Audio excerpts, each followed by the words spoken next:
সকালবেলা উঠে গোসল করে এই যে মসজিদের দিকে যাচ্ছি ঈদের নামাজ পড়ার জন্য।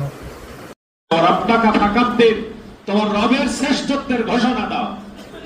এজন্য এই যে 3 দিন ব্যাপী নামাজের পরে আল্লাহু আকবার বলে ঘোষণা দেওয়া এবং ঈদে আসার সময় এই তাকবীর পড়তে পড়তে আসা, ঈদগাহ থেকে যাওয়ার সময় তাকবীর পড়তে পড়তে যাওয়া, কুরবানি করা। আল্লাযী জাআলা লিকুল্লি উম্মাতিন মুমসাকান লিয়াযকুরু ইসমাল্লাহি আলা মা রাযাকাহুম মিন বাহিমাতিল আনআম ওয়া আলা তাওহীদ ওয়া আমারা বিল ইসলাম। আল্লাহু আকবার লা ইলাহা ইল্লাল্লাহ আল্লাহু আকবার ওয়ালিল্লাহি। তারপর মসজিদ থেকে এসে ছাগল জবাই করলাম। ছাগল জবাই করে ছাগল কেটে ছেটে রেডি করে তারপরে কত 1:30 2টার দিকে ফ্রি হইলাম আর কি। ফ্রি হয়ে খেয়ে দিয়ে একটা ঘুম দিয়ে এখন উঠছি, খুব ভাল লাগতেছে। আর এখন একটু পরে আপুর বাসায় যাব।